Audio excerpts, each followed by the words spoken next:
can we please have any team convince us that they are actually great? Or we do have one team. It's not Georgia, but are we really surprised about that? Old Colorado and Coach Prime again treated us to a possible game of the year, but there may be some underlying issues here. And their star is injured and out for 3 games. My name is Jens, and this is your AFCB College Recap Podcast.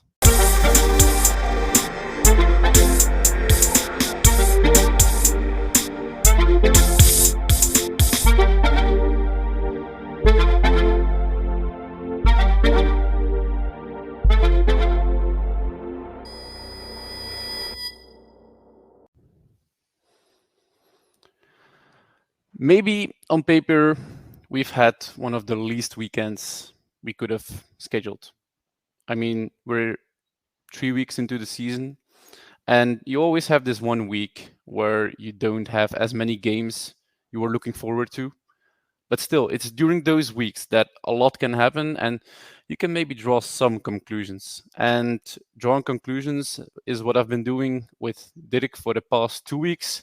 He's joining me for the 3rd consecutive week, which is probably a record and will be a record for a few more weeks, because I think Alexis will maybe join next week when he's back from holiday. But today it's again Dirk and myself. Dirk, welcome again. It's becoming a habit that we're on a Monday recording a college podcast. Yeah, it's gonna feel strange not to do this on Mondays with you, Jens. But let's You're hope that always- Alexis gets back someday. You're always welcome to join this podcast, because I know you try to watch either the games or some highlights.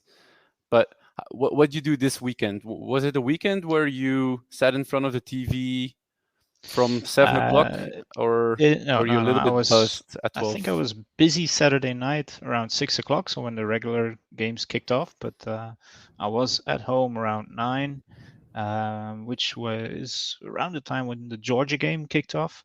Yeah. And I watched that whole game, watched some more until like 1 a.m. But then I got lucky or unlucky. I don't know how you have to call it. My youngest kid decided to wake up around 4:35, which is at that time Colorado State, of course, was still going on. It actually kicked off at 4 a.m. So I think a very little people from Belgium stayed up and watched the game, because staying up till 4 a.m. to start watching a game is kind of hardcore, even for that would be people nuts. Yeah, but at least in America as well, some people had to stay up on the East Coast until 2 a.m. to finish the game, and it was kind of a trend to see the people waking up pretty late on the East Coast in America. So it was actually kind of fun that they, for once, kind of experienced what we go through every single week. I used to do this more often in the past when Pac-12 after dark used to be a thing, when there was a late schedule Pac-12 game. So Pac-12 is West Coast for those who don't know, and West Coast, those kickoff times are kind of brutal, because if they start at 9 p.m. their time, what's that, 3 a.m. with us? Even worse, it's 9 hours difference. So if it kicks off at 9, they're not going to do that, because otherwise that's way too late on the East Coast. Yeah. They usually kick off around 7 or 9, which would be 3 o'clock, 4 o'clock here in Belgium. In Hawaii, they kick off at sometimes 6 o'clock our time. I know that. Yeah, it's pretty amazing. Hawaii, I've never seen play live. Yeah, they're not that great. So no, so we usually don't stay up and watch. And even when they do, I'm not kind of tuning in to Hawaii. But okay, we promised ourselves that we would keep this as short as possible, because it's not that great a week or weekend. So we can keep it maybe under 20 minutes. Let's aim for 20 today. But what everybody was actually hoping for this weekend, and we were kind of not unsurprised that we didn't got it, but people wanted to see what the Georgia team was really made of. Georgia has been playing, how do I put this delicately? Underwhelming. Underwhelming nobodies. So they played UT Martin in week 1. They played Ball State in week 2. they scored just shy of 100 points and only had 10 points on the scoreboard for the opponent. Now they play South Carolina. SEC foe, people kind of expected that Georgia would maybe be tested for the first time. And we actually saw that during the first half. Georgia trailed by 14-3. South Carolina and Spencer Rattler was actually on fire because he has this kind of connection with one of his receivers, Xavier Leggett, I think it is. And he had a little less than 70 yards in the first half. So people were actually thinking, okay, maybe this is going to happen. But then you kind of realize you're still playing Georgia. And what I draw from this game, so they still won the game by 24-14. So they held South Carolina scoreless. I think Georgia just doesn't care. They saw the schedule up front. It's quite, let's call it as it is, easy. They only face Ole Miss and Tennessee now because of Florida's win last weekend. They now face another ranked team in Florida. But otherwise, the schedule is pretty easy, and I don't think that Georgia is really turning it up until the playoffs. You might be right there. If you fell asleep at the halftime of last Saturday during the Georgia game, and it was only 11 o'clock, so if you fall asleep, it's not because you're tired, it's just because it's a boring game. No, actually, it was an exciting game. For Spencer Rattler's fans, not for Georgia fans. During the first half, they really didn't get anything going. Carson Beck, I think I posted in our Discord channel, is not it. Nope. Now, let's be honest, Georgia never needs great quarterbacks. They rely on the running game and their great defense. And nowadays also on their tight end, Brock Bowers. And this is what they turned up in the second half. They turned up the running game a little bit, although Kirby Smart, head coach, still said it was not the run game that he wanted. They're not going to rely on a big passing game. They're never going to do that. They're going to have to rely on a defense, and it's not sexy football. Have to be honest about that. But they still got the W in the end, and they still get all the first place votes for now. So. Yeah, but they did miss Lad McConkey. He didn't play, and usually he's their number one receiver. So he was on the sidelines. So they weren't playing at full strength, which is kind of indicative to me as well that they don't really care as much about these regular season games. They just like to show up in the playoffs and obliterate everybody who's going in their way. But the thing I'm actually wondering right now is how long is the people going to allow Georgia to be kind of mediocre, because they're again in first place. They have more first place votes than last week, and I'm not really sure how long they will keep up this number one spot, because you have some teams in there who are looking to grab it. You have Michigan, although they weren't really that impressive, but they are consistent as well. You have Texas, you have FSU, maybe Penn State or even Washington. How long do you expect Georgia to keep the number one spot playing the way they do? There are 3 games which are important for this. That's the Red River shootout between Oklahoma and Texas. If Texas again blows away Oklahoma, they might get there if they stay unbeaten. And then, of course, at the end of every year's schedule, there's Penn State, who play Michigan, and there's Michigan who plays Ohio State. And those will be the marquee games, which will decide the first place votes in the AP poll. The voters, they're not going to be listening, so they're usually cowards, especially the coaches. If Georgia stays unbeaten, they will keep giving the votes to Georgia, keep giving. Nevertheless, if the level of play is going down, like we saw this weekend, they'll keep voting Georgia in the first place. But whenever Ohio State or Michigan, they get some really quality wins, which Georgia will not get, that's when things can change. But Georgia has to stay unbeaten, I think, to get to the playoffs. Yeah, and what I also noticed in this game is, and it's actually something that I've noticed in the past games before as well with Georgia, they're not as dominant anymore. I think. No.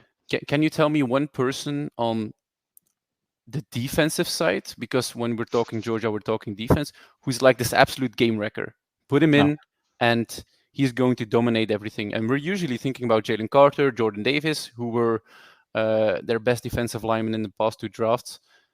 There's actually nobody on the line over there. You have Nazir Stackhouse. Okay, he's good. He had a sack last weekend, but if you look at the numbers, Georgia has had 7 tackles for loss against a kind of mediocre South Carolina offensive line. But South Carolina had 7 tackles for loss against Furman last week, and Georgia just tied this. Yeah. And we're not going to talk about Furman in the future podcast as this great defensive team. So maybe the defense isn't at the level of past years as well, and maybe this is why Georgia. I'm not going to say they're not going to go unbeaten, but they will be challenged a little bit more for the title, I think, this year. Well, one thing I can say, and that's the conclusion also after we talk about Tennessee and Florida, is that these SEC East teams might beat each other up until like the Pac-12 teams did in the past. And hopefully there's just going to be one team that stays unbeaten, and that will be Georgia. But Tennessee can lose to any SEC East team except for Kentucky. Florida can lose to any team except for Kentucky, I think. And then Georgia just has to fight its way through that schedule. So, yeah, and when you mentioned the Volunteers, they were actually one of the teams that I most looked forward to when I thought about beating Georgia. But after last weekend, they lost against Florida, although they lost in the swamp. They lost the previous 9 battles in there. Now they've lost 10 in a row.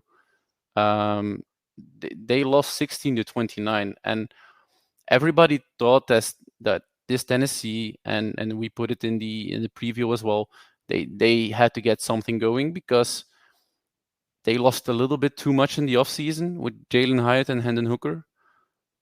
And I don't think that they have actually replaced those guys. And Tennessee is not the favorite in the SEC or any other conference to beat Georgia. Well, one thing is, and you mentioned that's the first thing that you said, and it's really important that they played in the swamp. It's one of the toughest environments to go to in college football. The students are really right there on the field. It's about only 80,000, I think, but they can still might be more. I don't know. I think it was 90,000. 90, yeah. It is bigger than it looks always, but it's really loud. I mean, the weather is always hot and humid. It's a swamp. And yeah, if you get behind, it's a really tough place to get back. And Tennessee now saw that 10 times in a row, and yeah, they didn't stand a chance at this game. No, Milton is not Hendon Hooker. There's no Jalen Hyatt, so they missed these weapons, which made them great last year, which made them topple Alabama, and it'll be their ranking, which was 11 until I think last week, was still more indicative of last year than this year's team. Yeah. It's a ranking that they inherited from the preseason ranking because they were this highly valued. I think they were even a top 10 team. Might be, yeah. Yeah. So they lost against Florida, but I think the most important thing here is they didn't lose because they played in the swamp. They didn't lose because Florida is this great college football team. They lost because they're not good. Yeah. And You're this right. team, as you mentioned, Jalen Miro is no Hendon Hooker. He shows flashes of what he can do. He has these great deep bombs which he can throw that are kind of always finding a receiver. But then you also have these throws that sail over the heads of receivers with about 10 yards. So he's as inconsistent as the weather in Scotland. Okay. Yeah. He's when you say Jalen Miller, you mean Joe Milton, right? Yeah. Jalen Miro is another quarterback we're probably going to talk about. But Milton from, we have some from news Tennessee, about that. But we have some news. He looks great, but he's not that great as a quarterback. Nope. He still has a lot to learn. I don't know exactly how old he is and when he's going to come out to the NFL. He's a senior, so I would expect him to be about 23, 24, something like that. So that's probably a bridge quarterback to next year's young guy, hopefully, that they have in line. But yeah, when you looked at the highlights, there were I think there was one great passing play, Yeah, but also a lot of Drew McCoy. fumbles. So yeah, Yeah, he's not it. he is not it. But let's still give some credit where credit is due. Florida played a singular Yeah, great game. there's one name we Um, really have to mention. you, His brother is I in the NFL. yeah, I would have said maybe two, but yeah, you go ahead. It's Trevor Etienne, and it's going to make our life difficult because he's also going to make it to the NFL, and his name is of course the brother of Travis Etienne, so both TR and then Etienne. So Hmm. it's really going to be tough to keep these guys apart.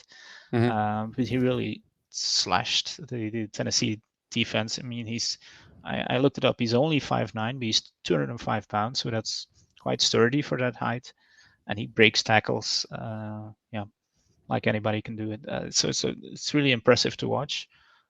He's going to be a high drafted quarterback, I think, whenever he comes out. Running back. And yeah, running back, yeah, Yeah. of course. But it's been a while since we've seen a running back like this at Florida. Yeah, and let's just give also some credit to Gray Mertz. He came into Florida last off season. There wasn't some big expectations from him, but he played efficient. He was 19 out of 24. He had 166 passing yards. He had a touchdown. The stat sheet doesn't really scream he played a great game, but when you watch the game or rewatch, he had some great highlights. He also rushed for a touchdown. So let's just give him some credit as well, because without him, they probably would have had a tighter game than it was now. One thing I also saw, I didn't know if you noticed the highlights afterwards. There was a little scrum afterwards, after the game, Yeah, which really. was kind of funny. They started dropping gloves and being ready to throw some punches. Uh, it was funny how it happened, because it's typical for an SEC rivalry. They were nearing the end of the game. Florida called timeout because they wanted to go into victory formation, which is kind of, yeah, a big fuck you to Tennessee. um, didn't work. The clock started running. They had about 9 seconds left. Josh Heupel calls a timeout.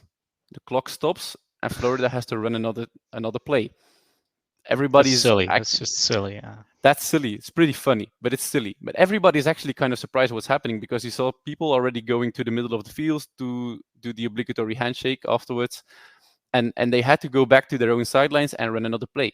What happens on this play? There's still 7 seconds left or 8 seconds left. Graham Mertz grabs the ball, doesn't do a kneel, because otherwise it would have been a turnover on downs. He starts backing up a little, and then there's this defensive lineman for Tennessee who kind of shoves him into the ground, and then That was flares. uncalled for, and then that's when the funny things started happening. Because whenever people in helmets and pads start swinging punches, it's It's actually useless. kind of stupid. It's really What's stupid. That's what it is. what's the worst that can happen for anybody who's actually Think hit him in the throat. receiving a That's the best you can punch? do. It's actually worse when you're handing out these punches. So Yeah. please don't be stupid. Don't, if you're ever into a fight, don't watch this game to know how to do it. Please watch some other highlights. All right, other highlights that we have probably watched last weekend, and maybe what we didn't really expect we would be watching this weekend were the highlights of Colorado State. I don't know. You saw the Yeah, I game? saw it live. Yeah, I saw the highlights. I was asleep like a normal person. But since you saw the game, what did you think about this? It's an underwhelming performance of Colorado, and Yeah, at the first thing you have to mention is that Colorado players were, and Colorado State as well, were riling each other up all week. Coaches exchanged some verbal punches. There was some pregame shuffling as well. I mean, it's a rivalry, I get it, but it's not a top tier rivalry. they So last played in 2019, yeah, so it's not like they meet every year and no, but it tempers was a flare. stupid Nope. behavior from both sides, which affected the game a little bit. And to be honest, if they weren't big mouthing each other off before the game and during the game, I don't think Travis Hunter would have been injured, which is, I think, the most important thing we have to learn from this game is that Travis Hunter, the wide receiver cornerback, will miss 3 3 weeks. games. Yeah. Yeah. So So so and yeah, the other thing, of course, is Shedeur Sanders.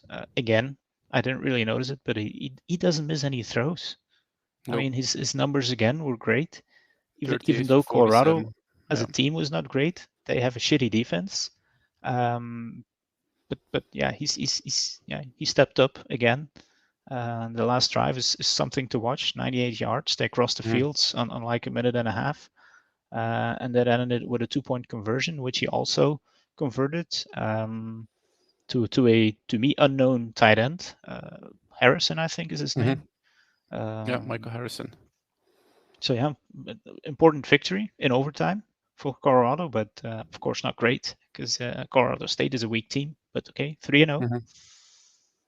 Yeah, they're 3-0 and they're going into Oregon unbeaten, which is probably something Yeah. that nobody expected that this would happen. We would have an unbeaten No. game, or Do you know? uh, Yeah, Jens, a trivia question. Do you know what the expected win total was for Colorado before the year? before the season it was two and a Yeah. half. Yeah, 2.7 actually. So Yeah, nobody expected them to win where they are right now. I mean, 3-0. They won 3 games, and it's actually a good thing that they can go unbeaten into Oregon to get an unexpected marquee game for us next week. yeah, really looking forward to that one. And we're kind of lucky because they play 9:30 our time, so we get to watch the full game. I'm not sure if it's going to be the same thing with USC the week after that, but I think we can thank our lucky stars that we get to see this game because it's going to probably be the game that most people are going to look Yep. forward to because Coach Prime always succeeds in overhyping a game, but everybody falls for it. And last Well, week they it was with the sunglasses and the hat discussion. Jay Norvell, the head coach of Colorado State, had some remarks on that he should take off his glasses and hat when speaking to people. Just basic manners. uh, Prime responded to it that they made it personal. The sunglasses sales went through the roof. I think they had 2.1 million in sales. So he's doing something that's actually never seen before in this college landscape, and I'm really glad that it happens because it yeah. makes these boring maybe weekdays a little less boring. The only thing is that it's temporary, of course. It'll only last as long as Dion or Coach Prime, we have to say, is in college football still, because you already see the NFL rumors flying. Yeah. So I don't know. I mean, it's Did you? Boulder, Colorado, where he's at. I don't know. I mean, he's getting. It looks like South LA down there nowadays. Yeah. We Do saw you, Little Wayne before the game. I mean, I think The Rock was there as well, but it was just yeah. for college game day. And then even LeBron James was commenting on that Travis Hunter play, Yeah, like why but he didn't get ejected. I mean, every let's African be American honest. star is watching these games. It's kind of weird.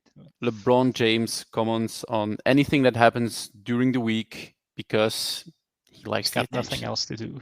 Yeah, yeah. He's not playing any basketball. He didn't go to the Philippines or Japan to play the World Championship basketball. So he's at home probably sitting back and watching highlights again.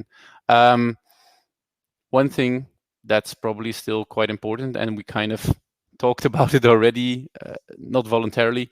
Jalen Miro, the quarterback for Alabama, he didn't play last week against South Alabama, I think it was. Yeah, correct. Um, so Yeah, I'm not sure. Just let me just look this up really quickly. South Florida, USF. South Florida. Yeah, that's Yeah. what it was. Yeah. So at halftime, it was 3-3, and Alabama trailed for almost a full quarter, and people were actually losing their minds more than what was actually happening in Georgia, Atlanta, because Alabama trailing USF is not something that you expect, and you don't expect them to trail for very long, and they kind of did. Luckily for them, they still managed to pull out a win, but it was ugly, and there's no other way to phrase that. It was ugly. Tyler Buckner started the game. He's the transfer from Notre Dame. He came in like this, the guy who would replace Bryce Young, but they already had Jalen Miro, so it was maybe a depth choice. Tyler Buckner started his game. He went 5 for 14. He had 34 yards, which resulted in a QB rating of 15.2. Yeah, So they had to give him short completions to get his rhythm going, and even that didn't work out. I mean, it was terrible. It was the yeah, worst QB performance from an Alabama quarterback I've seen in a very, very long time. And what yeah, I've feared last winter has come true, that Alabama has a quarterback problem, amongst other problems. yeah. Let's not contain this to a quarterback problem, because Mhm. Alabama at this time has an everything problem. A little less on the defensive side, but can you tell me the guy who's probably leading receptions or yards for Alabama at this time? I would have to look that up. I have no idea Yeah, actually. it's Roydell Williams for Roy rushing Will. yards, and Isaiah Bond. Most of the college watchers will probably know him. He already has 10 touchdowns, 10 receptions and a touchdown. Roydell Williams has one touchdown for 30 carries. So it's not very impressive. No. And let's not forget the offensive line. You have Caden Proctor, the left tackle, who came in from Iowa. We talked about him already. He's just bad. And I don't know how it happened. You had this one play. I saw it on Twitter or X or whatever you call it these days. Um, he gave up a pressure, and normally what you do as a tackle or a guard or whatever, you go to your quarterback, you pick him up, and you start your next play. He walked away like it was actually nothing, and people noticed. I noticed, and yeah, Alabama has an everything problem. The defense is, let's call it okay, but It's okay, but for Alabama standards, who normally yeah, is one of the suppliers of the NFL on that side of the ball, yeah. it's But you not still, okay. Dallas Turner had 2.5 sacks in the game. He was actually the counterpart of Will Anderson last year. Malachi Moore, he also had a tackle for loss. We have Kool-Aid McKinstry, one of the best names in college football, I think, besides General Booty. Uh, so or there's or still some, yeah, damn it, I forgot the best one. Yeah, go on. there's probably some other ones as well. But Alabama has still kind of an okay defense. Their offense just sucks, and I'm not sure where Alabama is going to be at the end of the year. I think their over/under was at 9.5 or 10.5 preseason. I'm not really sure if they're going to get there, because if you look at their schedule, it's SEC, so it's always difficult. They still play Mississippi State. Okay, they were kind of demolished by LSU, but it was LSU. They still play Tennessee, um, which, although we've mentioned that they are not that good, Tennessee, I think, has a better quarterback situation and a better wide receiver room. They still play LSU, they still play Kentucky, and they still play a rivalry against Auburn. So I'm not sure if Alabama is going to get there, and I'm not sure how long this is going to take. One thing that kind of proves that Alabama is going through a rough patch, and I think this is kind of uh, an understatement. They've had the longest active streak for um, top 10 AP poll votes. It was something like 128 weeks, consecutive week in which they were in the top 10 of the AP poll. Now that streak is broken. So they are currently at, I think it was 13. Yeah, they So lost some spots. They won the game, but of course they didn't impress anybody, and yeah, they dropped from, I think it was 10 to 13. Yeah. yeah. So Miami, Florida still holds a record for 137. Alabama is currently out, and the first team that's actually that has the longest active streak is Georgia. They are in the top 10 of the AP poll for a consecutive 37 weeks, but they Which still is have a also not very, bad. which is very good. But it will probably be very hard for them to beat Clemson, Alabama, or Miami, because this Georgia team, unless they start reloading very quickly on offense, because Brock Bowers is gone next year, Lat McConkey is gone next year, who's going to take over the reins?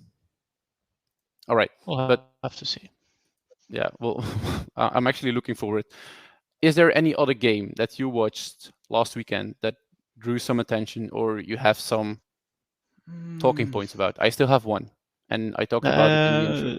uh, let me. Yeah, you give yours. I'm gonna think of what I saw, but I don't think there's a whole lot. But Yeah, I I have one player and one game. Actually, it's maybe one team and one player. The first one I want to highlight is Michael Penix Jr., the quarterback for Washington. He again had a very impressive box score, as we call it. He threw for 473 yards. He had 4 touchdowns, and although it was against Michigan State, you have dominance and you have dominance, and he dominated this weekend. And he has dominated every single week he has played. Although they didn't play the greatest of opponents, they play Tulsa and Boise State. Okay, Boise State is one of the better group of 5 teams, but he already threw for 1,333 yards. He has 12 touchdowns and only one interception. He has a completion percentage of 74.3%. And if that's not a guy who's competing for the second quarterback taken in the next draft, I'm not sure who is, because Drake May, he's doing okay, but he's not Michael Penix Jr. of this year. Am, no, am I overreacting to his performances, or I, is I there I some? think I said it last week in this podcast that you have to watch out for Drake May's second spot in the draft because he doesn't have a strong team this year around him, and then he could lose some spots just as Sam Howell did, who is now 2-0 in the NFL. Uh, just because he had a bad team and he had a bad year, and in the end, people will start noticing it, and the hot take will rise in the rankings, will rise in the draft polls. This is what happens. What is happening now to Michael Penix Jr. This is what is happening to Shedeur Sanders. Even a little bit about Quinn Ewers. It's not April yet, but things might change. Yeah. Come next April, that it's not Drake May, the second quarterback taken. You might be right. Although we do have some um, something we can say about North Carolina, and maybe a reason why Drake May isn't performing as we would expect him to do. They haven't played the easiest of opponents. We have already mentioned it as well during the preview. They've played South Carolina, they've played Appalachian State, and although it's It's it's a tough team, always. it's Yeah. still a tough team, and they went to overtime last year. So Appalachian State was very motivated in this game, and they played Minnesota last weekend. Minnesota is not the greatest team in the Big Ten, but they still have a very tough defense to face. Drake May threw for 414 yards, although there were some big plays that led to him having 414 yards. It's still kind of impressive to throw for more than 400 yards. He had 2 interceptions as well, which were ugly again. So now he has 4 on the season. He actually just threw to Minnesota. Let's just call them now receivers, because that's how he treated them. But he's still doing kind of okay considering the opponents that he faced so far. And now they're facing Pitt, they're facing Syracuse, they're facing a tough Miami, but they're playing at home. They're facing Virginia, Georgia Tech, and I think their toughest opponent is maybe near the end of the season where they face Clemson. And although Clemson is not ranked right now, it's still a tough environment to go and play in. But I don't see North Carolina having the toughest of opponents, except for maybe Miami, until end of November.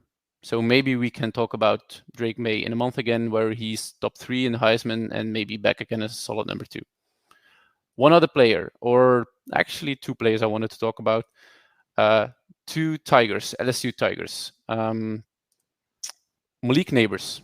He's doing very impressive things. They played Mississippi State last weekend at Mississippi State, and the crowd actually got into it pretty loudly. They had like these cowbells. I was even annoyed watching highlights. It's And every game at Mississippi State and the bells. So yeah, but I was annoyed. And if I'm annoyed, you will probably hear it pretty loudly in the stadium as well. So Malik Neighbors ended the game for a ridiculous. Do you know it by heart? no, He I have had no idea. 239 yards on 2 touchdowns, 13 reception. Jaden Daniels, he threw his 2 touchdowns to Malik Neighbors. They were actually great catches. So Jaden Daniels, Malik Neighbors, great game against Mississippi State.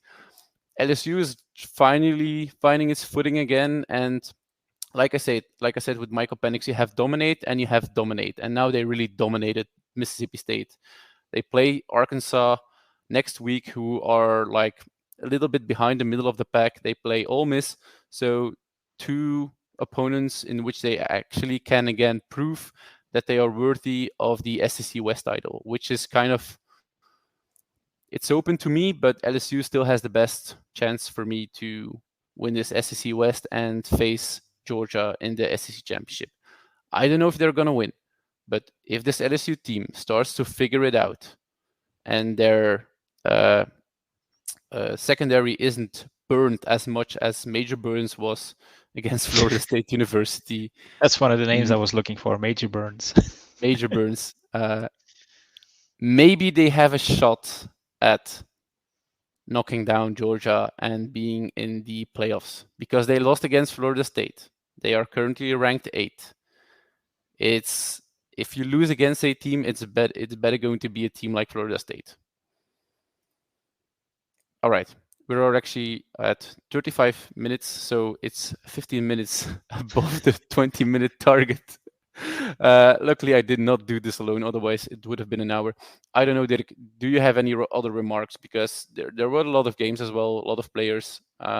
It's something maybe newsworthy that I just picked up this week, but I think it's from last week's game. Marvin Harrison Jr. We haven't talked about Ohio State a lot because they haven't played anybody yet. They will play Notre Dame next week, so we will have to talk about them. But he reached a top speed in one of his routes of 22.7 miles per hour, which if you convert this to kilometers, that's 36. That's impressive. That's pretty. That's pretty. Just do you know it in kilometers? Fast. Yeah, 36. Yeah. So 36. So that's yeah. I have trouble reaching that with a bike.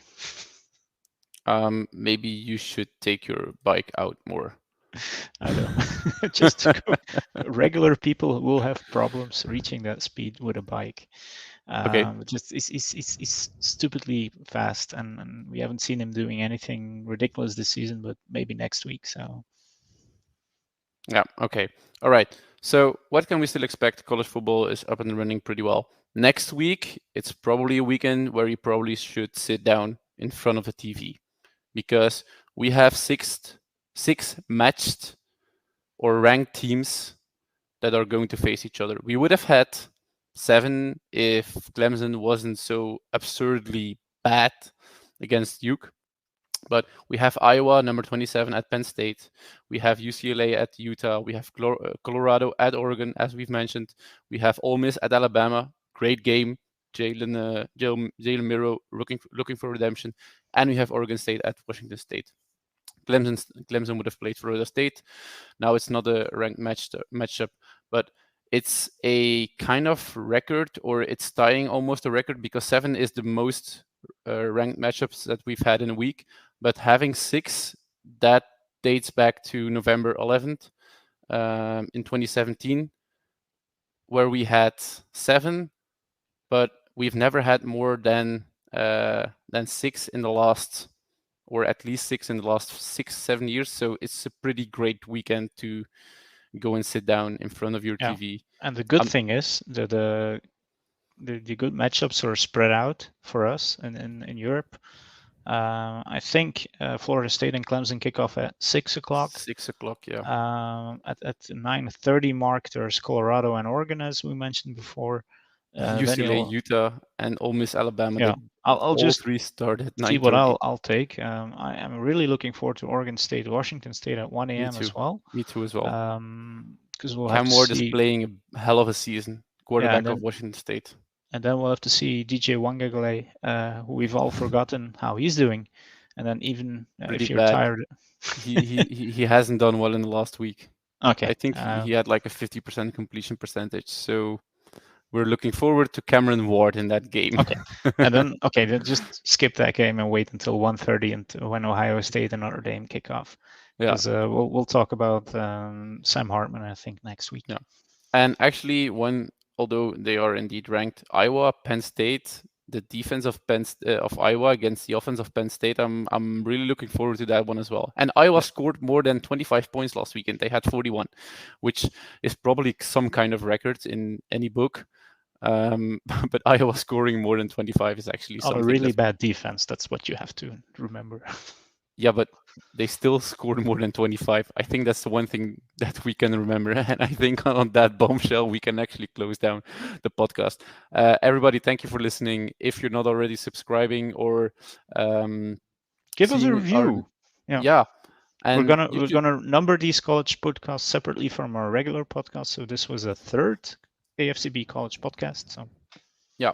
And you can, as I was going to say, subscribe to our newsletter, because each week we're going to send out a newsletter on the preview of the upcoming college football weekend, in which you can find those ranked matchups as we talk about, but also always some kind of tricky games that you could maybe look out for. Like, for example, last weekend, there was some kind of games that are maybe interesting to see. All right, Dirk, thank you very much. We're going to keep it just above 40 minutes, which is still a little less than last week, I think. Thank you very much for joining us. Everybody, thank you for listening, and see you next week.